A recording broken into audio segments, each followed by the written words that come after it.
Hello बच्चों। बच्चों आज हम लोग ड्यूअल नेचर का लेक्चर नंबर 6 स्टार्ट कर रहे हैं और लेक्चर नंबर 5 में हम इस चैप्टर के न्यूमेरिकल कर रहे थे। तो आज भी हम लोग आगे के न्यूमेरिकल बच्चों डिस्कस करेंगे इसी चैप्टर के। तो चलिए हम लोग न्यूमेरिकल में चलते हैं। ठीक है, और ये हमने आज का पहला न्यूमेरिकल लिया है बच्चों। ठीक है, ये प्रीवियस ईयर आया हुआ क्वेश्चन है सीबीएसई में।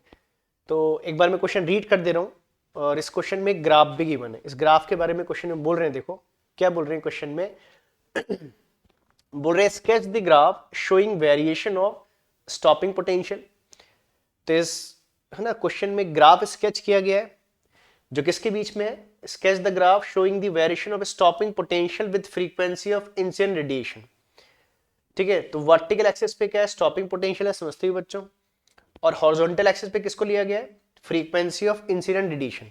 ठीक है, कह रहे हैं for two photo sensitive materials A and B having threshold frequencies, और इनकी कह रहे देखो frequency of A is more than the frequency of B, मतलब threshold frequency for A is more than the threshold frequency for B.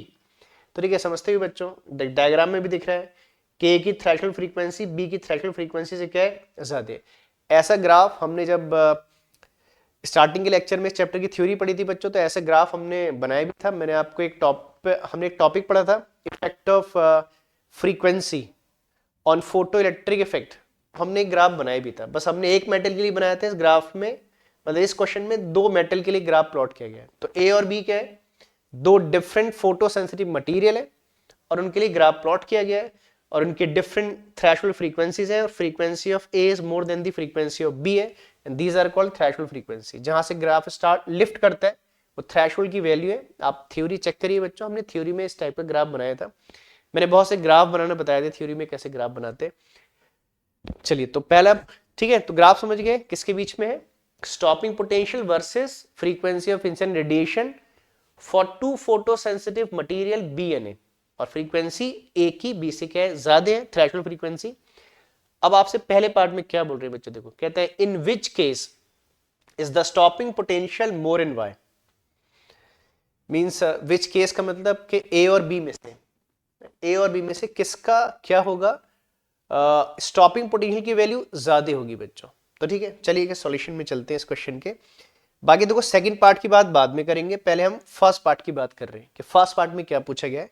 Second को हम बाद में पढ़ लेंगे बच्चों, पहले फर्स्ट पार्ट की बात करते हैं। फर्स्ट पार्ट का सॉल्यूशन समझो बच्चों, ध्यान देना बच्चों, अच्छा क्वेश्चन है, ऐसे क्वेश्चन पूछे जाते हैं है ना काफी। ध्यान दीजिए। तो जैसे इसने कहा कि आपने ये बताना है कि किसका स्टॉपिंग मोर है। देखो हम स्टॉपिंग में जाने से पहले थ्रेशोल्ड की बात करते हैं, क्योंकि थ्रेशोल्ड फ्रीक्वेंसी फॉर ए आपको गिवन है कि threshold frequency for A is more than the threshold frequency for B. और आप लोग बच्चों जानते हो कि वर्क फंक्शन थ्रेशोल्ड के डायरेक्टली प्रोपोर्शनल होता है ना। वर्क फंक्शन का फॉर्मूला होता है W naught is equal to, मैं ऊपर के किनारे लिख दे रहा हूं, जानते हो बच्चों वर्क फंक्शन को क्या लिखते हैं हम लोग, H इंटू थ्रेशोल्ड। तो वर्क फंक्शन थ्रेशोल्ड के क्या होता है, डायरेक्टली प्रोपोर्शनल। तो जिसकी थ्रेशोल्ड फ्रीक्वेंसी ज्यादा होगी उसका वर्क फंक्शन मोर होगा। तो किसकी थ्रेशोल्ड फ्रीक्वेंसी बात ज्यादा, ए की। मैं वर्क फंक्शन की बात क्यों कर रहा हूं, क्योंकि जब आप स्टॉपिंग पोटेंशियल की बात करोगे तो वहां वर्क फंक्शन की बात आएगी बच्चों, इसलिए वर्क फंक्शन की पहले बात कर रहे हैं। तो work function for A is more than the, अभी आप समझ जाओगे कि वर्क फंक्शन की बात क्यों कर रहे हैं, अभी आगे क्वेश्चन में बढ़ेंगे तो समझ जाओगे। तो अगर ए की फ्रीक्वेंसी थ्रेशोल्ड फ्रीक्वेंसी बी से ज्यादा है तो ए का वर्क फंक्शन बी के वर्क फंक्शन से क्या होगा, ज्यादा होगा। अब इस वर्क फंक्शन का यूज आगे आप समझ जाओगे अभी, ठीक है। चलिए तो अब ए का वर्क फंक्शन बी के वर्क फंक्शन से क्या है, मोर है। अब क्वेश्चन में बोलते हैं कि किसका स्टॉपिंग ज्यादा है बच्चों, किसका स्टॉपिंग पोटेंशियल मोर है। चलो सेकंड शीट में इसको सॉल्व कर लेते हैं आगे फर्दर बच्चों। तो आप जानते हो भाई स्टॉपिंग के लिए एक फॉर्मूला पढ़ते हो ना बच्चों, हमने पीछे भी देखो न्यूमेरिकल के इससे पहले वाले लेक्चर को चेक करो बच्चों। लेक्चर 5 में हमने स्टॉपिंग पोटेंशियल काइनेटिक एनर्जी पे बेस्ड बहुत से क्वेश्चन किए, तो उसको चेक करो बच्चों। तो आपको याद होगा हम लोग स्टॉपिंग पोटेंशियल का एक फॉर्मूला लिखते हैं बच्चों, लिखते ना, work done by stopping potential is equal to kinetic energy of ejected electron, या ऐसे maximum kinetic energy of ejected electrons भी कहते हैं बच्चों। तो e V naught is equal to क्या होता है, काइनेटिक एनर्जी, और काइनेटिक एनर्जी, अब आप इसे कैसे ब्रेक करोगे, आइंस्टीन फोटोइलेक्ट्रिक इक्वेशन से। काइनेटिक एनर्जी को क्या लिखते हैं आप, frequency of energy of incident photon minus क्या, वर्क फंक्शन। ध्यान देना बच्चों, frequency of energy of incident photon minus क्या, work function become the kinetic energy. ठीक है, अब ध्यान देना, समझिए अब क्या है, क्योंकि देखो ना हम दोनों मेटल पे सेम फ्रीक्वेंसी के क्या डाल रहे हैं, रेडिएशन डाल रहे हैं। भाई जो रेडिएशन ए पर फॉल कर रहे हैं बच्चों, वही रेडिएशन किस पे फॉल कर रहे हैं, बी पे फॉल कर रहे हैं। तो इतना फैक्टर तो दोनों के लिए क्या है, कांस्टेंट है। जैसे आप चलो वी को भी धर ले, ई को भी धर ले जाओ बच्चों, यार रहने दो, ई की जरूरत नहीं है, वैसे ई तो कॉमन ही है।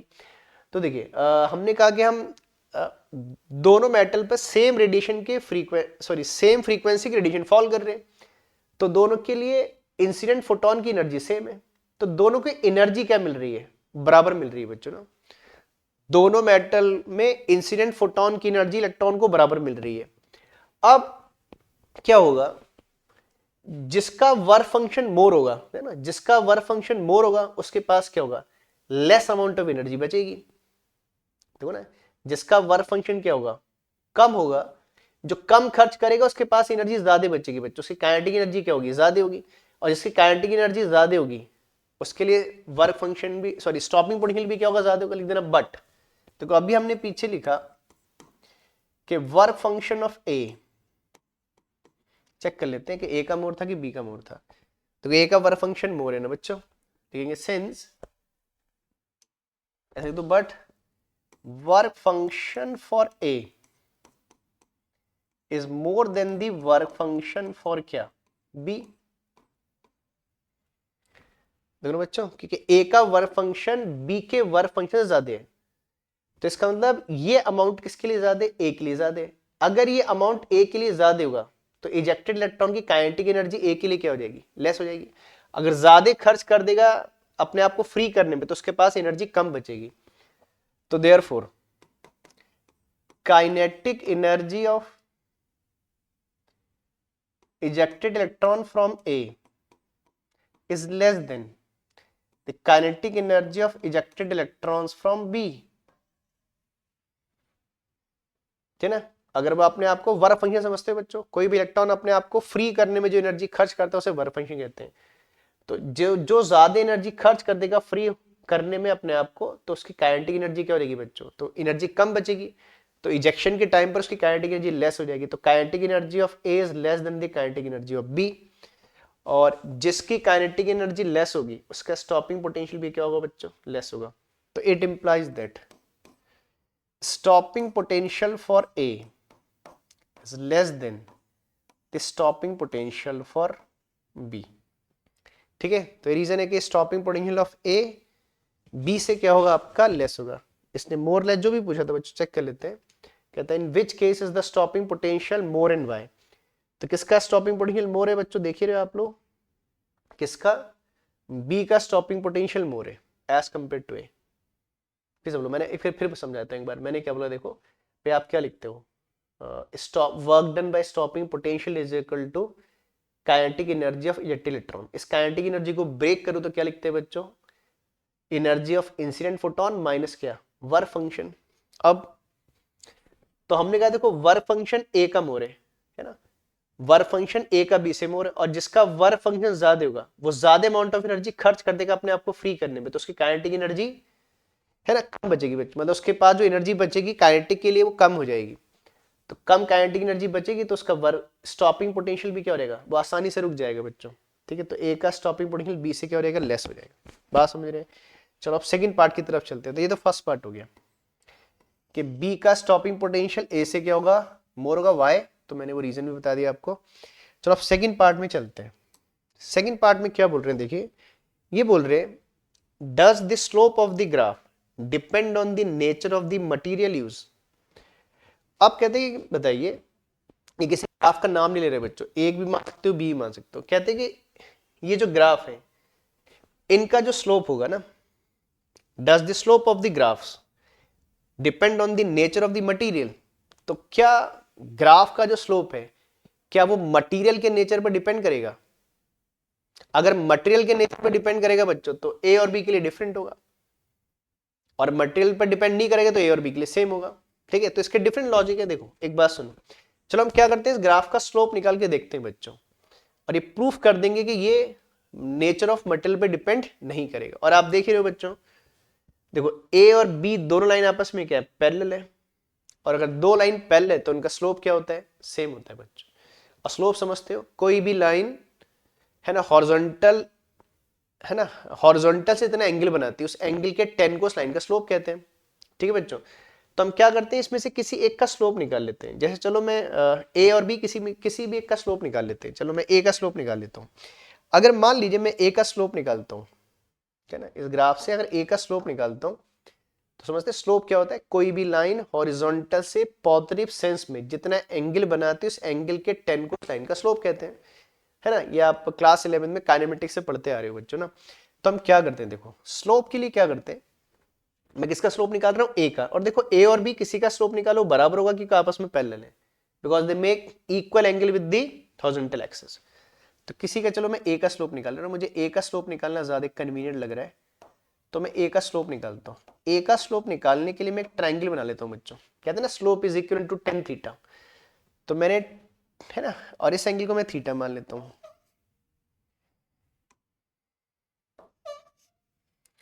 तो मैंने ए से क्या किया, परपेंडिकुलर ड्रॉ कर दिया बच्चों। स्लोप निकालने के लिए मैंने एक ट्रायंगल फॉर्म कर लिया, ट्रायंगल के एक परपेंडिकुलर ड्रॉ कर दिया और इस एंगल को थीटा मान लिया।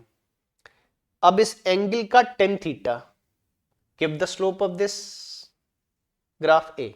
ठीक है ना। तो अगर मैं स्लोप निकालूं बच्चों ना तो tan थीटा ले सकता हूं। चलो मैं इधर लिख देता हूं, ये हम सेकंड पार्ट की बात कर रहे हैं। अब हम ये सेकंड पार्ट में आ गए बच्चों, इधर कर लेते हैं सेकंड पार्ट, सेकंड पार्ट में आ गए हैं। तो अब समझना, सेकंड पार्ट में समझना बच्चों, अगर मैं लिखूं स्लोप ऑफ ग्राफ ए, आप ग्राफ ए का स्लोप निकाल लो, बी का निकाल लो, उससे मतलब नहीं बच्चों। Slope of graph A is, m से रिप्रेजेंट करते हैं स्लोप का, और होता है tan थीटा के बराबर। कोई भी लाइन हॉरिजॉन्टल से जो एंगल बना रही है उस एंगल के 10 को उस लाइन का स्लोप कहते हैं। अब अगर मैं tan थीटा निकालूं बच्चों तो slope is equal to tan theta, और tan थीटा कितना होगा, परपेंडिकुलर ओवर क्या, बेस। ये परपेंडिकुलर वाली है ना, ये परपेंडिकुलर हो गया और ये इसकी बेस हो गई बच्चों। अच्छा परपेंडिकुलर में क्या आएगा बच्चों, क्योंकि परपेंडिकुलर क्या है, परपेंडिकुलर में क्या स्टॉपिंग पोटेंशियल है बच्चों, देखो ना। वर्टिकल में क्या है, स्टॉपिंग पोटेंशियल आ जाएगा। तो ध्यान देना बच्चों, नेक्स्ट इसमें चल देते हैं। तो tan theta perpendicular upon base, तो परपेंडिकुलर में क्या मिल रहा है आपको, स्टॉपिंग पोटेंशियल। देखो परपेंडिकुलर एक्सिस पे क्या मिलेगा आपको, स्टॉपिंग पोटेंशियल की वैल्यू मिल जाएगी। अब आता है ये इसकी बेस है, किस पॉइंट से किस पॉइंट तक बच्चों, इस पॉइंट से इस पॉइंट तक की बात कर रहे हैं। हाँ, बेस का मतलब यहां से यहां तक। अब बोले यहां से यहां तक क्या होगा बच्चों, इन दो पॉइंट के बीच में डिस्टेंस कितनी होगी। तो सुनो, देखो इस पॉइंट से लेकर इस पॉइंट तक, कहां से बात कर रहा हूं, इस पॉइंट से, इनका जो इंटरसेक्शन पॉइंट है एक्सिस का, देखो इस पॉइंट से लेकर इस पॉइंट तक किसकी वैल्यू है बच्चों, किसकी वैल्यू, इंसिडेंट फोटोन की फ्रीक्वेंसी। देखो ना, इस पॉइंट से लेकर इस पॉइंट तक की बात कर रहा हूं, ये इंसिडेंट फ्रीक्वेंसी हो गई, और यहां से यहां तक क्या है, देखो बच्चों ये थ्रेशोल्ड फ्रीक्वेंसी। तो अगर आप इस पॉइंट से इस पॉइंट तक के डिस्टेंस में से इतनी डिस्टेंस माइनस कर दोगे तो इतनी डिस्टेंस आ जाएगी। ठीक है, तो कितना हो जाएगा, इंसिडेंट माइनस क्या, देखो यहां से लेकर यहां तक कितनी फ्रीक्वेंसी हुई, इंसिडेंट फोटोन की फ्रीक्वेंसी हुई, और ये क्या हुई, थ्रेशोल्ड। तो आप इसे ऐसे कह सकते हो, समझना बच्चों, इसे आप क्या बोल लोगे, frequency of incident photon minus क्या, थ्रेशोल्ड। ठीक है, तो वर्टिकल एक्सिस पे क्या मिल गया आपको, स्टॉपिंग पोटेंशियल, और हॉरिजॉन्टल एक्सिस पे क्या मिल गया आपको, इंसिडेंट फ्रीक्वेंसी माइनस क्या, थ्रेशोल्ड मिल गया बच्चों, है ना, स्ट्रैंगल की जो बेस थी। अच्छा, अब हमें ये दिखाना है कि जो स्लोप है वो मटेरियल के नेचर पर डिपेंड नहीं करेगा। तो हमें ऐसे फैक्टर चाहिए जो इंडिपेंडेंट ऑफ मटेरियल हो। देखो स्टॉपिंग पोटेंशियल की value material to material vary करती है, जैसे आप यहां देख रहे हो। स्टॉपिंग पोटेंशियल दोनों के लिए क्या है, डिफरेंट है ना। जब तक स्टॉपिंग पोटेंशियल रहेगा तो फिर स्लोप डिपेंड करेगा मटेरियल पे, तो हमें स्टॉपिंग को हटाना है। और थ्रेशोल्ड भी दोनों के लिए क्या है, डिफरेंट है। तो अगर मैं स्टॉपिंग और थ्रेशोल्ड को रिमूव कर दूं और ऐसे फैक्टर ले आऊं जो इंडिपेंडेंट हो, तो फिर मेरी बात प्रूफ हो जाएगी। तो उसके लिए क्या करेंगे बच्चों, यहां देखना सब बच्चे, यहां देखो, अब समझो इसके बाद हम क्या करेंगे। देखिए स्टॉपिंग पोटेंशियल को आप क्या ले सकते हो बच्चों, यहां भी लिखा है देखो ना, स्टॉपिंग पोटेंशियल को क्या ले सकते हैं, काइनेटिक एनर्जी अपॉन ई ले सकते हो, देखो यहां फैक्टरी पॉइंट लिखा है। तो मैं ऐसे कर दूं इसको, स्टॉपिंग पोटेंशियल को क्या लिख देता हूं बच्चों, इस पॉइंट को यूज कर ले रहा हूं, कितना हो जाएगा, काइनेटिक एनर्जी ओवर ई। अच्छा अब आया क्या, इंसिडेंट फोटोन की फ्रीक्वेंसी माइनस क्या, थ्रेशोल्ड फ्रीक्वेंसी, ये कितना होगा। तो इसको मैं अलग से बताया था बच्चों, देखो इसको अलग इधर बताया था, एक बॉक्स बना के बताया था आपको, ये कैसे आएगा, इसको कैसे रिमूव करोगे। तो इसके लिए एक काम करो, देखो बच्चों इधर कर लेते हैं।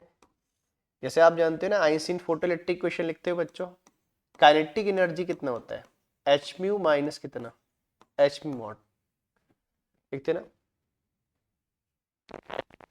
H mu minus H mu naught. और अगर उधर से मैं क्या कर दूं, एच कॉमन कर दूं, तो म्यू माइनस म्यू नॉट हो जाएगा बच्चों। और मुझे क्या चाहिए, म्यू माइनस म्यू नॉट, तो कितना रहेगा देखो, म्यू माइनस म्यू नॉट, यह आ जाएगा के ई अपॉन एच, आ जाएगा देखो बच्चों, ये आ जाएगा आपका kinetic energy upon Planck's constant, आ जाएगा। तो ये वाली इधर पुट कर दूं बच्चों, देखो तो ये आ गया काइनेटिक एनर्जी अपॉन एच, ये आ गया आपका काइनेटिक एनर्जी अपॉन एच, देख लीजिए इधर से, ये फैक्टर इसके बराबर हो गया बस, ठीक है बच्चों। काइनेटिक एनर्जी से काइनेटिक एनर्जी क्या कर दोगे, कैंसिल आउट, तो कितना रहेगा, ई बाई एच आ जाएगा, सॉरी एच अपॉन ई आ जाएगा, उल्टा लिख दिया मैंने, एच अपॉन ई आ जाएगा बच्चों। प्लैंक कांस्टेंट अपॉन क्या, इलेक्ट्रॉन का चार्ज। और देखो प्लैंक कांस्टेंट एक कांस्टेंट है, ये किसी मटेरियल की नेचर पर डिपेंड नहीं करता है, इलेक्ट्रॉन पे चार्ज मटेरियल के नेचर पर डिपेंड नहीं करता है। तो ये प्रूफ हो गया कि जो स्लोप ऑफ द ग्राफ है वो इंडिपेंडेंट ऑफ द क्या, नेचर ऑफ द मटेरियल है, ठीक है ना, लिख देंगे which is independent from the nature of the material, लिखेंगे it is independent, it is independent from the nature of the material, from the nature of the material, from the nature of the material, ठीक है बच्चों, समझ गए। तो इस तरीके से हमने प्रूफ कर दिया कि हाँ जो स्लोप है वो क्या होगा, मटेरियल के नेचर पर डिपेंड नहीं करेगा, दोनों के लिए है ना, ग्राफ का स्लोप सेम होगा, हाँ दोनों का थ्रेशोल्ड अलग है, दोनों के लिए स्टॉपिंग अलग है, काइनेटिक एनर्जी अलग है इलेक्ट्रॉन की, लेकिन ग्राफ का स्लोप सेम है, ठीक है। तो नोट कर लो बच्चों, मैं आपको शीट 1 से दिखा देता हूँ। देखो ये हमने किया है बच्चों, ये ग्राफ, ये जो पार्ट है ना, ये ग्राफ क्वेश्चन में गिवन नहीं था, ये तो मैंने देखा आपने कि मैंने ड्रॉ किया है वो, ठीक है। नोट करो बच्चों स्क्रीन को पॉज करके,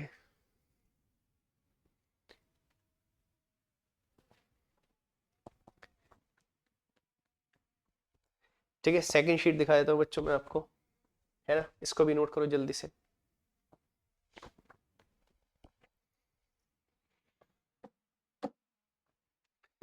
चलो नेक्स्ट क्वेश्चन में चलते हैं, ठीक है, समझ गए होगे इसको, देखो एक बार, है ना। चलिए अब नेक्स्ट क्वेश्चन में चलते हैं बच्चों, है ना। अब देखो याद है हमने रेडिएशन के बाद, है ना, देखो इस चैप्टर में 2 टॉपिक थे बच्चों, स्टार्टिंग तो वो रेडिएशन पे बेस्ड, फोटोइलेक्ट्रिक इफेक्ट भी कहते हैं। तो अभी तक जो हम क्वेश्चन कर रहे थे वो रेडिएशन पे बेस्ड थे। फिर आपको याद है कि फोटोइलेक्ट्रिक इफेक्ट के बाद हमने एक टॉपिक पढ़ा था क्या, डी ब्रॉगली डिलोस्टिक हाइपोथेसिस, ठीक है ना, डी ब्रॉगली वेवलेंथ के बारे में पढ़ा था। तो अब ये देखो क्वेश्चन उस डी ब्रॉगली वेवलेंथ पर बेस्ड है। तो मैं एक बार रीड कर दे रहा हूँ बच्चों, क्या है क्वेश्चन, बोल रहे हैं the D Broglie wavelength of a particle of kinetic energy के इज लेम्डा। मैं जानते हो कि moving particle, moving microscopic material particle के साथ एक वेव एसोसिएट हो जाती है और उसकी कुछ वेवलेंथ होती है lambda equal to h upon m v. ये डी ब्रॉगली ने फॉर्मूला दिया था। तो बोल रहे हैं कि एक पार्टिकल है, उसकी काइनेटिक एनर्जी कितनी है, के है, इतनी एनर्जी से मूव कर रहे हैं। और कोई पार्टिकल जब मूव करता है तो उसके साथ एक वेव एसोसिएट हो जाएगी, उसकी कुछ वेवलेंथ होगी। तो वेवलेंथ दी है बच्चों कितनी, लेमडा। ठीक है, तो जब काइनेटिक एनर्जी के है पार्टिकल की, तो उसकी वेवलेंथ कितनी है, लेमडा है। तो बोल रहे हैं what would be the wavelength of the particle if its kinetic energy were k/4। ठीक है, तो जब उसकी काइनेटिक एनर्जी क्या है, के है, तो उसकी वेवलेंथ बोल रहे हैं कि जब उसकी काइनेटिक एनर्जी k/4 हो जाएगी, एनर्जी थोड़ी सी रिड्यूस कर तो फिर वेवलेंथ कितनी हो जाएगी। ठीक है, तो आप समझना बच्चों, ध्यान से समझना। अच्छा क्वेश्चन है, इस टाइप के क्वेश्चन काफी पूछे जाते हैं, कंसेप्चुअल क्वेश्चन कहलाते हैं ऐसे क्वेश्चंस, और इस चैप्टर से ज्यादातर ऐसे क्वेश्चन पूछे जाते हैं बच्चों। तो आप सुनिए, तो इट मीन देखो हमने डी ब्रॉगली का मैं फॉर्मूला लिख दे रहा हूं किनारे से। हमने क्या पढ़ा था बच्चों, डी ब्रॉगली वेवलेंथ के lambda is equal to h upon m v या एच अपॉन पी। तो हमने जो फॉर्मूला पढ़ा था वो फॉर्मूला ये बताता है कि लैम्डा की वैल्यू मोमेंटम, जैसे एमवी भी कहते हैं, पी पर डिपेंड करती है। तो हम तो लैम्डा की डिपेंडेंसी पी से पढ़ते हैं, लेकिन यहां पर इसने लैम्डा की डिपेंडेंसी किससे दे रखी है, काइनेटिक एनर्जी से दे रखी है। तो इसका मतलब हमें मोमेंटम को रिप्लेस करना होगा किससे, काइनेटिक एनर्जी से करना होगा। तो इसके लिए क्लास 11 में एक फॉर्मूला पढ़ते हैं बच्चों, वर्क एनर्जी पावर चैप्टर जब पढ़ते हैं तो क्लास 11 में काइनेटिक एनर्जी मोमेंटम के बीच में एक रिलेशन पढ़ते हैं। वो होता है पी, पी मतलब linear momentum is equal to √2m k. अगर आपको ये रिलेशन याद है तो बहुत अच्छी बात है, नहीं तो आप रिलेशन बना सकते हो बच्चों। तो चलो मैं फॉर्मूला जो मैंने किनारे लिखा है यहाँ लिख देता हूँ बच्चों। तो हम जानते हैं कि लेमडा इज इक्वल टू क्या होता है, एच अपॉन एम वी या एच अपॉन पी होता है। लेकिन इसने तो काइनेटिक एनर्जी की बात कर रखी है क्वेश्चन में, तो हम मोमेंटम को हटाकर क्या लाएंगे बच्चों, काइनेटिक एनर्जी लाएंगे। तो मैंने कहा अगर जो फॉर्मूला मैंने बोला अगर आपको याद है तो अच्छी बात है, नहीं तो आप फॉर्मूला बना सकते हो। देखो कैसे बना रहे हैं, तो मैं एक बार बना दे रहा हूँ फॉर्मूला। ठीक है, अगर आगे कोई क्वेश्चन आएगा तो मैं डायरेक्ट भी लिख दूंगा, अभी फिलहाल एक बार दिखा देता हूँ आपको। तो मुझे मोमेंटम हटाकर काइनेटिक एनर्जी लानी है। तो जानते हो बच्चों काइनेटिक एनर्जी का फॉर्मूला होता है half m v square. Kinetic energy को के मान लिया मैंने, होता है ना, काइनेटिक एनर्जी का फॉर्मूला होता है हाफ एम वी स्क्वायर। ठीक है ना, और मोमेंटम होता है एम वी। लेकिन एक प्रॉब्लम है, यहाँ एक प्रॉब्लम है कि m की पावर 1 है, v की पावर 2 है। या तो v की पावर हटाइए या m की पावर 2 लाइए, मतलब दोनों की पावर एक जैसी चाहिए हमको ना मोमेंटम में।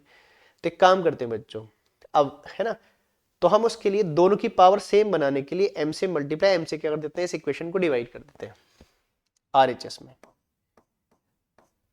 ऐसा कर देते हैं। देखो m से हम क्या कर देते हैं, मल्टीप्लाई करते हैं, और m से डिवाइड भी कर देते हैं। ऐसा कर सकते हैं, कोई प्रॉब्लम नहीं है।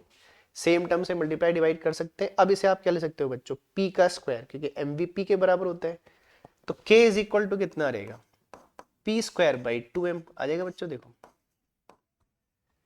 ठीक है, तो p इज इक्वल टू कितना आ गया बच्चों, देखो इसको क्रॉस करके रूट लगा दोगे तो p is equal to √2m के। देखो अभी मैंने ये रिलेशन बोली थी ना आपसे कि मोमेंटम एंड काइनेटिक एनर्जी में एक रिलेशन होती है p इक्वल टू √2m के। तो मैं ऐसी रिलेशन की बात कर रहा था, कोई बात नहीं है ना। क्लास 11 की बहुत चीजें बच्चे भूल जाते हैं, तो इसको एक बार बना लो, एक दो बार लिखोगे, प्रैक्टिस करोगे तो फिर वो आपको याद भी हो जाएगा। तो चलिए है ना, तो p की देखो, तो हम p को k से रिप्लेस कर सकते हैं ना बच्चों यहाँ पर। तो मैं लिख सकता हूँ, देखो देयरफॉर लैम्डा। अब आप ऊपर चले जाओ बच्चों, इस p की वैल्यू कहाँ सब्स्टिट्यूट कर दोगे, इधर सब्स्टिट्यूट कर दोगे p की वैल्यू। तो कितना आ जाएगा, lambda is equal to h upon कितना आएगा बच्चों, देखो p इक्वल टू कितना रहेगा, p की जगह कितना रहेगा, √2m k आ जाएगा बच्चों। ठीक है, समझ रहे, तो ठीक है। तो देखो जब काइनेटिक एनर्जी k थी तो वेवलेंथ लैम्डा थी। अब काइनेटिक एनर्जी कितनी हो गई, k/4। तो अब नई वेवलेंथ बना लो। तो मान ले रहे कि जब काइनेटिक एनर्जी k/4 हुई तो लैम्डा कितना हो गया, नई वैल्यू को लैम्डा डैश मान लेते हैं। तो इसको हटा देता हूं, लिखेंगे नाउ व्हेन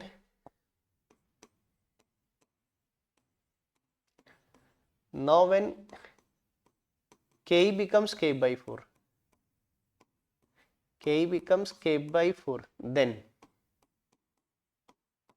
और देखो बाकी देखो k को छोड़कर बाकी फैक्टर कांस्टेंट है बच्चों। h प्राइम कांस्टेंट है, मास देखो हम ये मानते हैं बच्चों देखो काइनेटिक एनर्जी दो फैक्टर पे डिपेंड करती है, मास एंड स्पीड पर।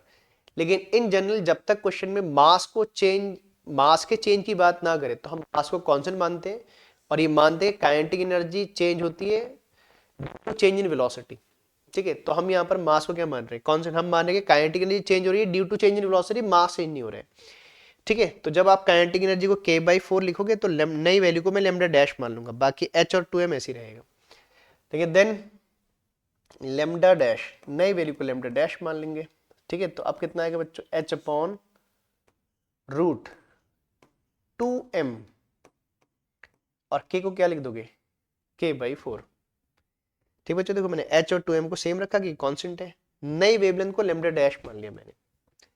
तो अब देखिए ध्यान से, ठीक है, देखिए अब, और बाकी फैक्टर सेम रहे, k को हमने k/4 लिख दिया। देखो अब ये 4 डिनोमिनेटर में, इसका रूट 2 हो जाएगा, 2 को क्रॉस करोगे तो ऊपर चले जाएगा बच्चों ना, तो lambda dash is equal to आ जाएगा ट्वाइस, देखो समझो, ये 1/4 का बच्चों 2 हो जाएगा, 1/2, 2 ऊपर चले जाएगा क्रॉस होके, तो मैं 2 को आगे से लिख दे रहा हूँ, और h अपॉन कितना आ जाएगा, √2m के हो जाएगा। देखो चेक करो क्या क्या, ये 4 का √2 हो गया, और एक क्रॉस होके कहाँ चला गया, न्यूमरेटर, मैंने उसको सेपरेट करके अलग से लिख दिया। ठीक है ना, अब देखो h/√2m के पुराने लेमडा के बराबर है। देखो ये अब लेमडा के, इतना फैक्टर लेमडा के बराबर हो गया बच्चों, देखो चेक करो, इतना फैक्टर लेमडा के बराबर हो गया। तो जो लेमडा डैश है, जो नई वेवलेंथ है ना, तो हमारा जो लेमडा डैश है कितना हो गया, ट्वाइस लेमडा के बराबर हो गया। इतना जो फैक्टर है ये लेमडा के बराबर था बच्चों ना, ये पुराना लेमडा था, इसको मैं ऐसे कवर कर दे रहा हूँ। ठीक बच्चों, एक मिनट, हाँ एच जैसा रहेगा। ठीक है, ते आ गया, तो ठीक है, तो काइनेटिक एनर्जी 1/4 हो गई, तो लेमडा क्या हो गया बच्चों, डबल हो गया। ठीक है, चलो नोट कर लो इसको, अच्छा क्वेश्चन है, ऐसे क्वेश्चन पूछे जाते हैं बच्चों, कंसेप्चुअल टाइप क्वेश्चन हुए, जल्दी से नोट करिएगा इस क्वेश्चन को।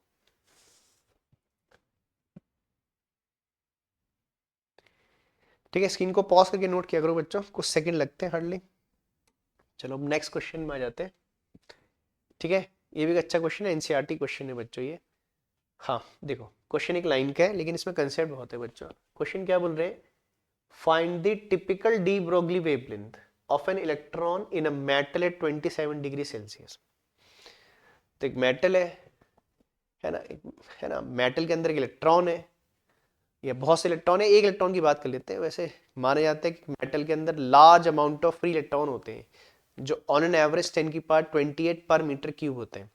चलो एक की बात कर लेते हैं, तो एक इलेक्ट्रॉन है जो किसी मेटल के अंदर है, और उस मेटल का टेम्परेचर कितना है, 27 डिग्री है, जिसे रूम टेम्परेचर भी कहा जाता है। तो इलेक्ट्रॉन रूम टेम्परेचर पे मेटल के अंदर मूव कर रहा होगा। ये कौन सा इलेक्ट्रॉन होगा बच्चों, फ्री इलेक्ट्रॉन होगा। मेटल के अंदर most of the electron free होते हैं। ठीक है, तो एक फ्री इलेक्ट्रॉन मेटल के अंदर मूव कर रहे हैं, और कितने टेम्परेचर पर, 27 डिग्री टेम्परेचर पे मूव कर रहे हैं, है ना। ऐसे मान लो मेटल, मान लो वायर जैसा मान लो, जो कहते हो, चलो मैं ऐसे दिखा देता हूँ, जैसे मान लो एक मेटालिक वायर जैसा मान लो, अब मेटल बोल लो, एक इलेक्ट्रॉन मूव कर रहे हैं इसके अंदर बच्चों ना। ठीक है, मान लो v स्पीड से मूव कर रहे हैं, और इसका जो टेम्परेचर है बच्चों कितना है, 27 डिग्री है इस मेटल का। तो आपने इस मूविंग इलेक्ट्रॉन की क्या बतानी बच्चों, वेवलेंथ बतानी। बात समझ रहे हैं, तो हमसे क्वेश्चन में क्या पूछ रहे हैं, ये जो इलेक्ट्रॉन है इसकी वेवलेंथ पूछ रहे हैं। मतलब electron inside a metallic conductor having temperature 27 degree Celsius. ठीक है, अब सोचो बच्चों, हमें तो लेमडा के लिए, मैं लेमडा किनारे से अगेन लिख दे रहा हूँ, देखो आपको क्या चाहिए बच्चों, lambda is equal to h/mv होता है। ठीक है, मुझे क्या चाहिए लेमडा निकालने के लिए, देखो h तो प्लैंक कांस्टेंट, इसके वैल्यू हम जानते ही हैं, इलेक्ट्रॉन का मास भी हम जानते ही हैं, क्या चाहिए हमें, स्पीड चाहिए इलेक्ट्रॉन की बच्चों। तो हमें पता करना है कि 27 डिग्री सेल्सियस पे इलेक्ट्रॉन की स्पीड कितनी होगी। तो किसी पर्टिकुलर टेम्परेचर पे इलेक्ट्रॉन की स्पीड कितनी होती है, तो ये तो हम कहीं क्लास 10 में पढ़ते नहीं बच्चों, है चैट में आप ऐसे पढ़ते हो, है ना, कि कितने टेम्परेचर पे इलेक्ट्रॉन की स्पीड कितनी होती है, तो ऐसा तो हमने इलेक्ट्रोस्टैट में कहीं पढ़ा नहीं। हाँ ये तो हम पढ़ते हैं जब ड्रिफ्ट वेलोसिटी वगैरह पढ़ते हैं, है ना, कि टेम्परेचर बढ़ाते हैं तो क्या होगा, थर्मल काइनेटिक एनर्जी बढ़ जाएगी, इलेक्ट्रॉन की काइनेटिक एनर्जी बढ़ जाएगी, ऐसा तो हम पढ़ते हैं। Effect of temperature on conduct resistivity वगैरह पढ़ते हैं, लेकिन हम कोई फॉर्मूला नहीं पढ़ते उसके लिए। तो फॉर्मूला कैसे आएगा, तो मुझे तो क्या चाहिए बच्चों, टेम्परेचर दिया है और मुझे क्या चाहिए, स्पीड चाहिए। तो टेम्परेचर दिया, मुझे स्पीड चाहिए, तो मुझे तो क्या करना होगा, स्पीड को हटा के टेम्परेचर लाना होगा। तो कैसे आएगा, अच्छा इसे एब्सोल्यूट टेम्परेचर बोलते हैं बच्चों। तो 27 में 273 ऐड करके क्या कर लीजिएगा, 300 केल्विन, है ना। टेम्परेचर को हम एब्सोल्यूट में लिखते हैं, ठीक है। तो अब इतने टेम्परेचर पे इलेक्ट्रॉन की स्पीड क्या होगी, देखो स्पीड मिल गई तो वेवलेंथ तो आप निकाल लोगे, ठीक है, बाकी दो फैक्टर तो जानते ही हो। तो अब टेम्परेचर की रिलेशन स्पीड से कैसे आएगी, बात यह है कि टेम्परेचर को स्पीड से रिलेट कैसे करेंगे। तो इसमें क्लास 11 का एक कंसेप्ट है बच्चों। अब आप कहोगे क्लास 11 में हम है ना, इलेक्ट्रॉन की बात तो कहीं करते ही नहीं है, यानी मैकेनिक्स का सिलेबस होता है, इलेक्ट्रोस्टैट का सिलेबस तो क्लास 12 में होता है। आप बोलोगे क्लास 11 में जाना पड़ेगा, ठीक है। तो यहाँ पर एक चीज से करते हैं, उस फॉर्मूले को इलेक्ट्रॉन के लिए अप्लाई करेंगे। मैं याद बच्चों, देखो आपको याद होगा अपने एक चैप्टर पढ़ते हैं क्लास 11 में, काइनेटिक थ्योरी ऑफ गैसेस। ये थर्ड लास्ट चैप्टर होता है क्लास 11 के सिलेबस का। तो kinetic energy kinetic theory of gas chapter में हम लोग एक फॉर्मूला पढ़ते हैं बच्चों, क्या, एवरेज काइनेटिक एनर्जी पर molecule of a gas, average kinetic energy पर मॉलिक्यूल ऑफ अ गैस, ठीक है। तो हम एक फॉर्मूला पढ़ते हैं क्लास 11 में कि किसी गैस के एक मॉलिक्यूल की काइनेटिक एनर्जी कितनी होती है, 3/2 kT। एक मोल की काइनेटिक एनर्जी होती है 3/2 RT, और एक मॉलिक्यूल की एनर्जी होती है 3/2 kT। अब आप बोलोगे भाई ये तो गैस मॉलिक्यूल के लिए फॉर्मूला होता है, ये फॉर्मूला किसके लिए लगाते हैं, एक गैसियस मॉलिक्यूल के लिए लगाते हैं। और यहां तो इलेक्ट्रॉन की बात चल रही है, तो गैस का मतलब इलेक्ट्रॉन से कहां हुआ। तो ऐसा है बच्चों, जैसे आप जानते हो क्लास 11 में पढ़ते हैं, केमिस्ट्री में पढ़ते हैं, फिजिक्स में पढ़ते हैं कि क्या होता है, जो गैस के मॉलिक्यूल होते हैं, है ना, गैस के जो मॉलिक्यूल होते हैं वो रैंडमली ऑल पॉसिबल स्पीड से ऑल पॉसिबल डायरेक्शन में क्या करते हैं, मूव करते हैं। ब्राउनियन मोशन कहते हैं इसको, ठीक है। और आप इलेक्ट्रॉन के बारे में जब ड्रिफ्ट स्पीड पढ़ते हो थर्ड चैप्टर क्लास 12 में, इलेक्ट्रोस्टैट के नेक्स्ट थर्ड चैप्टर में, तो वहां पर भी हम पढ़ते हैं कि एक मेटालिक कंडक्टर में लार्ज अमाउंट ऑफ क्या होते हैं, फ्री इलेक्ट्रॉन्स होते हैं, और जब तक इलेक्ट्रिक फील्ड हम नहीं लगाते तो इलेक्ट्रॉन रेंडमली मूव करते हैं with all possible speed in all possible direction. तो एक मेटालिक कंडक्टर के अंदर इलेक्ट्रॉन की मोशन और एक गैस के अंदर उसके मॉलिक्यूल की मोशन एक जैसी होती है बच्चों। वो भी फ्रीली मूव करते हैं, वो भी फ्रीली मूव करते हैं, वो भी रेंडमली मूव करते, मतलब ऑल पॉसिबल डायरेक्शन में मूव कर सकते हैं, वो भी ऑल पॉसिबल डायरेक्शन में क्या कर सकते हैं, मूव कर सकते हैं। तो यहां पर हम बेसिकली क्या कर रहे हैं, इलेक्ट्रॉन को एक गैसेस मॉलिक्यूल से कंपेयर कर रहे हैं। तो ये फॉर्मूला हम किसके लिए लगाते हैं बच्चों, एक गैसेस मॉलिक्यूल के लिए लगाते हैं, और ये फॉर्मूला हम अपने इलेक्ट्रॉन के लिए भी ऐसे क्वेश्चन में लगा सकते हैं, ठीक बच्चों। अब सुनो, तो अब ध्यान देना कि हम काइनेटिक एनर्जी को क्या लिखते हो, हाफ mv², तो स्पीड को टेम्परेचर रिलेट कर लोगे, तो हम यहाँ पर ऐसे कर रहे हैं बच्चों। तो इस फॉर्मूले को मैं इधर लिख देता हूँ, ये बात तो मैं ऐसे आपको ऐसे बता रहा हूँ रफली रफली। तो क्या होगा देखो बच्चों, तो क्या करोगे, पहले काइनेटिक एनर्जी को क्या लिखोगे, 3/2 kT, ठीक है। काइनेटिक एनर्जी को ब्रेक करके क्या लिख दोगे बच्चों, हाफ mv² लिख दोगे, तो कितना आ जाएगा, 3/2 kT, बस, ठीक है। हाफ से हाफ कैंसिल हो जाएगा, तो v इज इक्वल टू कितना रहेगा बच्चों, रूट कितना होगा, 3 kT बाई क्या, m, ठीक है बच्चों। देखो 2 से 2 कैंसिल हो गया, m को मैंने इधर क्रॉस कर दिया और स्क्वायर हटा के रूट लगा दिया, 3 kT बाई m आ गया। बस बच्चों आपकी स्पीड आ गई, तो आप डी ब्रोगली में तो फिर टॉन निकाल लोगे ना, ये फॉर्मूला है। लेकिन therefore lambda for electron is, therefore lambda for electron, de Broglie wavelength of electron कितना आ जाएगा, h/mv, और v को क्या लिख दोगे बच्चों, देखो m, v की वैल्यू हमने क्या निकाली, देखो चेक कर लो कितना है, 3 kT by m, 3 kT by m, बस ये फॉर्मूला याद रखना बच्चों, ये क्लास 11 का फॉर्मूला है। गैस के एक मॉलिक्यूल की एनर्जी एट टेम्परेचर T इतनी होती है, तो ये फॉर्मूला हम इलेक्ट्रॉन के लिए यूज कर रहे हैं। देखो इस m से रूट m टाइम चले जाएगा बच्चों, क्या हो जाएगा देखो सॉल्व करके, देखो कैलकुलेशन तो आप समझते ही बच्चों, कितना हो जाएगा √3m/kT। अब आपके पास पूरा डेटा है बच्चों, टेम्परेचर आपको क्वेश्चन में गिवन है, K, मास, H, इन सब की वैल्यू हम जानते हैं। कुछ वैल्यू आपको भी याद रखनी है, कुछ क्वेश्चन में देंगे, सब क्वेश्चन में नहीं बताएंगे। H प्लाइंग कांस्टेंट है बच्चों, जानते हो कितनी होती है इसकी वैल्यू 6.63 10 की पावर कितना -34।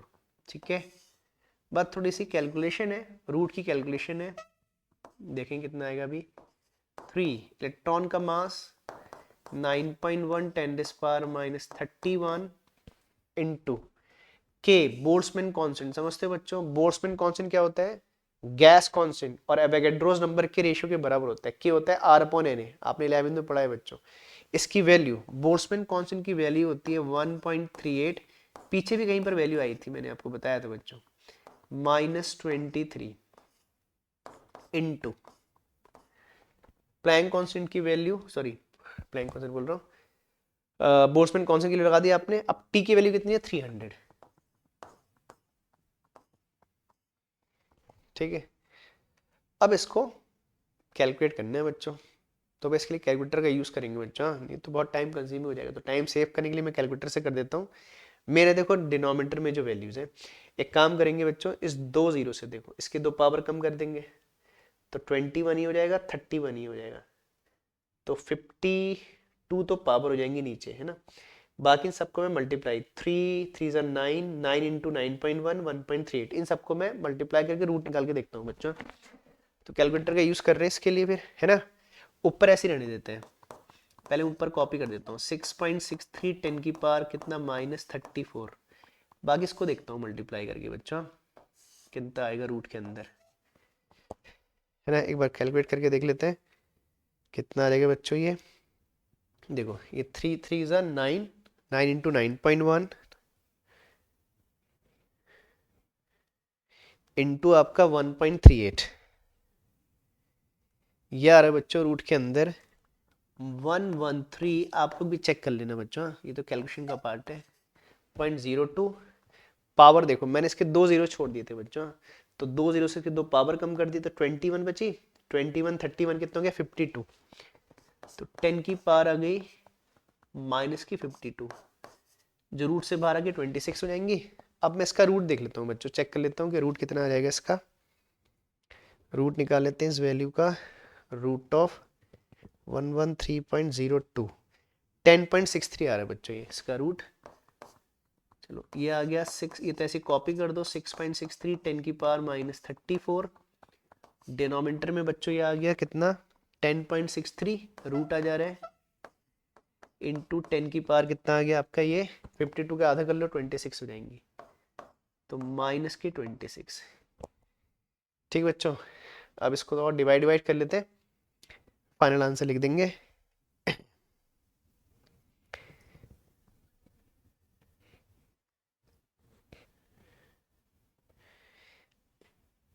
एक सेकेंड बच्चों, गलती हुई थोड़ी सी, 63 ये आ रहा है बच्चों 6.63 अपॉन 10.63 ना, ये आ जा रहा है आपका 6 पॉइंट, चलो उधर लिख देता हूँ मैं आगे को, ये आ रहा है 6 पॉइंट सॉरी 0.6 सॉरी 0.6237 6237 6237 10 की पावर देख लो बच्चों, ये 26 प्लस की हो जाएंगी तो माइनस के 8 आ जाएंगे देखो, बचेगा माइनस का 8। और जब बच्चों आप कहो किसी यूनिट के आसपास हो, जैसे एंगस्ट्रॉम या इसको नैनो में लिख सकते हो, ठीक है। तो अगर आप इसे केस में लिखना चाहते हो, नैनो में लिखना चाहते हो, तो 6.237 इंटू 10 की पावर -9 नैनो में आ जाएगा। ठीक है, तो मैं इसको इधर लिख देता हूँ, ये आ जाएगा ऐसा कुछ 6.237 10 की पावर -9 मीटर, तो इतना नैनोमीटर हो जाएगा 6.237 नैनोमीटर। ठीक है बच्चों, तो इतना अप्रोक्स रहेगा। बाकी देखो एक बार कैलकुलेशन चेक कर लेना बच्चों, हमने मेथड सीखना है। कभी कभी कैलकुलेशन में हो सकता है छोटी कोई एक आध कहीं मिस्टेक हो जाए, जल्दी जल्दी में कभी मिस्टेक हो जाती है, तो आप कैलकुलेशन छोड़कर मेथड समझो बच्चों, कैलकुलेशन तो कर ही लोगे सब बच्चे ना।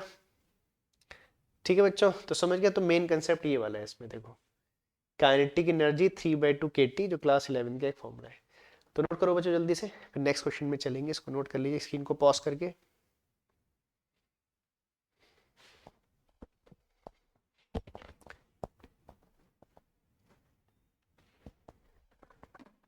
चलिए नेक्स्ट क्वेश्चन में चलते हैं।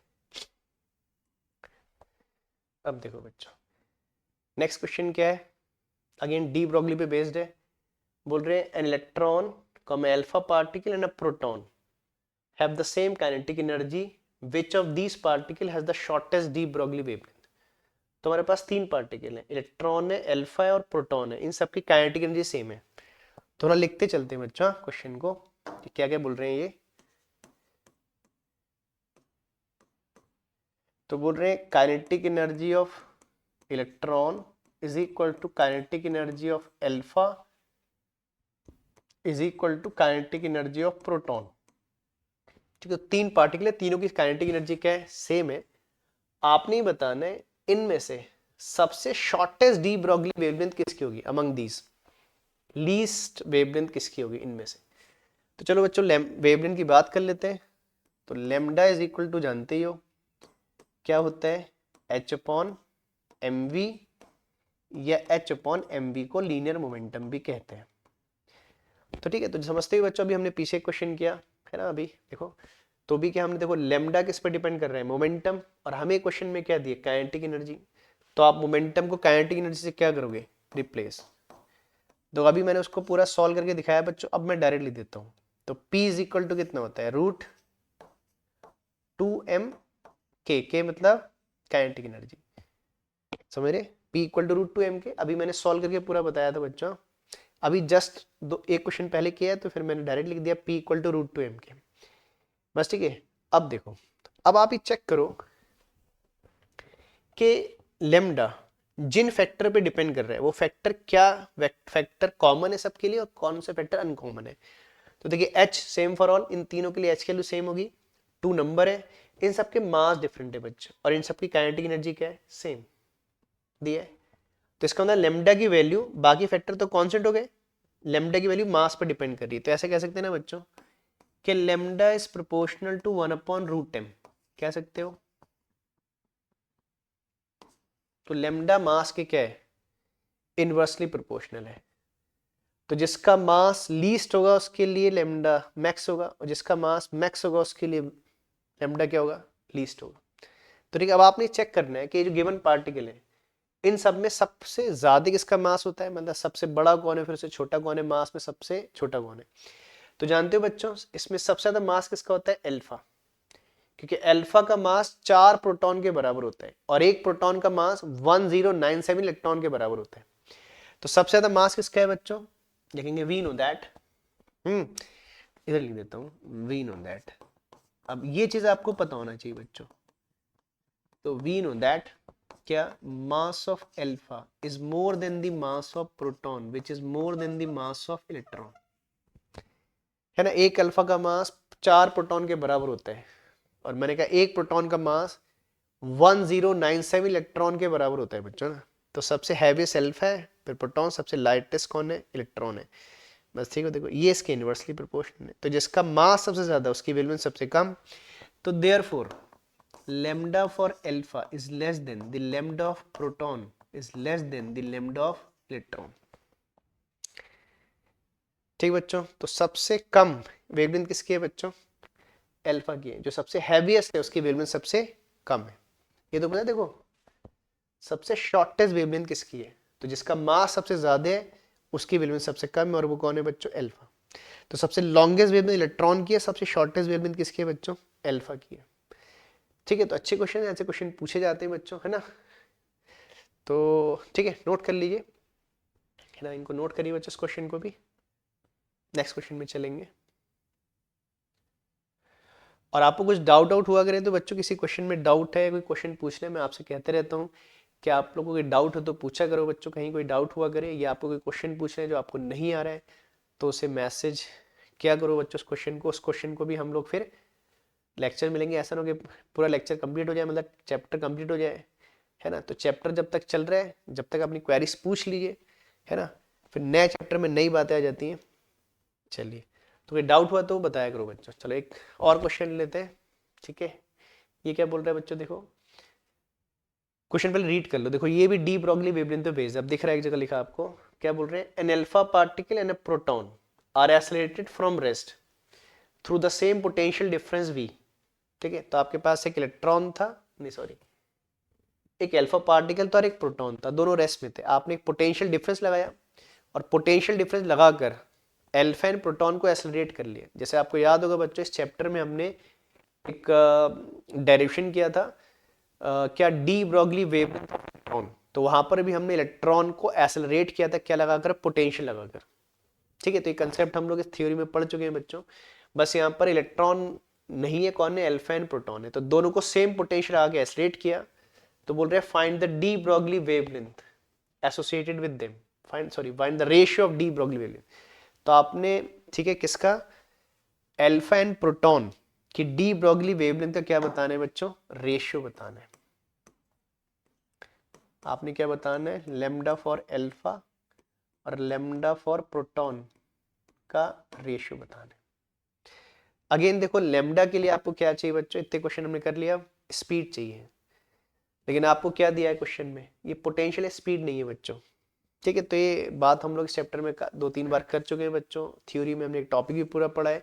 तो हम क्या करते हैं, जब पोटेंशियल लगाते हैं तो पोटेंशियल क्या करता है, चार्ज को एक्सीलरेट करने का वर्क, पोटेंशियल वर्क करते हैं, और पोटेंशियल के वर्क करने से जो चार्ज पार्टिकल है वो क्या गेन कर लेता है, काइनेटिक एनर्जी गेन कर लेता है। तो यहाँ पर कंसेप्ट लगाते हैं कि work done by applied potential is equal to gain in kinetic energy. तो यहाँ पर कंसेप्ट लगाने बच्चों, क्या work done by applied potential कितना होता है, चार्ज इन, मैं लिख दे रहा हूँ, क्या बोलते हैं, work done by applied potential.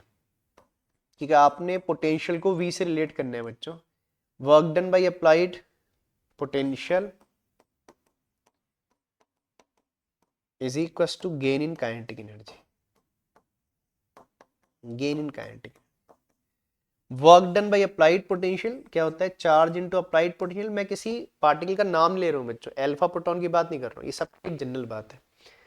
तो work done by applied potential पहले चैप्टर से जान रहे हो बच्चों, इलेक्ट्रोस्टैटिक क्लास 12 के पहले चैप्टर से पढ़ रहे हो। पोटेंशियल इनटू चार्ज होता है, और गेन इन काइनेटिक एनर्जी कितनी जाएगी, हाफ एम वी स्क्वायर।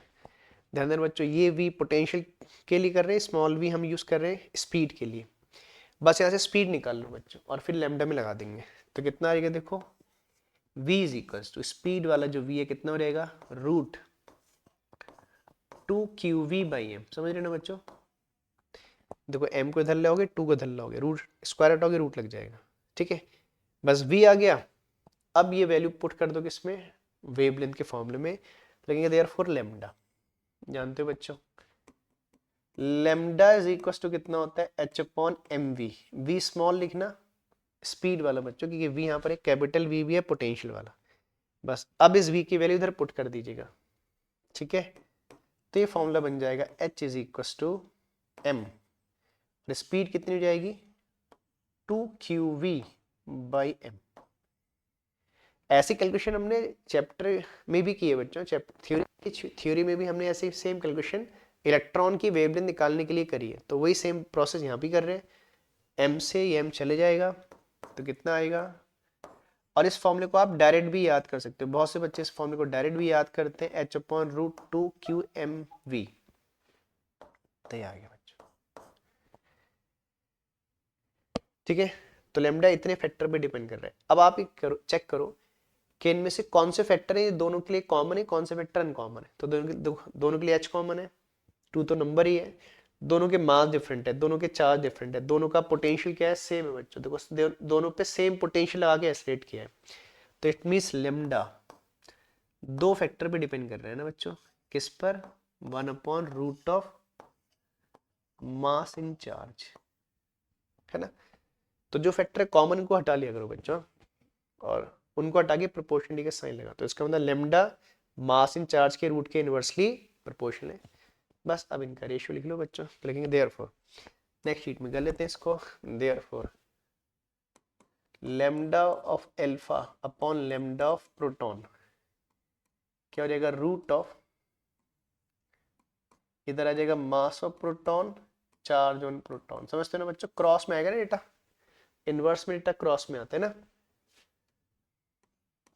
देख लो इसके इनवर्स है ना, मैं दिखा देता हूँ ऐसे क्यों, मतलब देखो क्रॉस में है ना, ठीक है, तो ऐसे क्रॉस में आएगा, एल्फा का इधर आएगा, प्रोटॉन का डेटा इधर आएगा, तो मास of alpha charge on alpha, बस ठीक है। अब आप जानते हो बच्चों है ना कि एल्फा का मास, ध्यान करना बच्चों, एल्फा का मास, क्योंकि alpha is equivalent to helium, कहते हैं एल्फा का मास इन चार्ज हीलियम के बराबर है, और हीलियम का मास प्रोटॉन से 4 टाइम मोर होता है, तो एल्फा का भी 4 टाइम मोर, और हीलियम का चार्ज प्रोटॉन से 2 टाइम होता है, तो फिर एल्फा का भी चार्ज प्रोटॉन से 2 टाइम मोर होगा, क्योंकि alpha is equivalent to helium in terms of mass in charge, ठीक है। तो ऊपर चार्ज मास इन चार्ज ऐसे रहने दो बच्चों, नीचे वाले मास इन चार्ज को ब्रेक कर लो, mass of alpha 4 time the mass on proton हो जाता है, और charge on alpha 2 time the charge on proton हो जाता है बस, ठीक है। तो m p m p cancel, q p q p cancel, 4 का 2 हो जाएगा, तो ये आ गया फाइनली 1/2√2, एक 2 अंदर आ जाएगा रूट में, और 4 का 2 बाहर आ जाएगा, तो ये आ गया बच्चों lambda of alpha upon lambda of proton का रेशियो 1/2√2। तो ये बहुत इंपॉर्टेंट क्वेश्चन है जो आज हमने किए बच्चों, ठीक है। सब प्रीवियस ईयर बोर्ड में आए हुए क्वेश्चन है, इनकी प्रैक्टिस करो अच्छे से। चलो इस क्वेश्चन को भी मैं स्टार्टिंग से नोट करा देता हूँ आपको, नोट कर लो बच्चों, अच्छा क्वेश्चन है।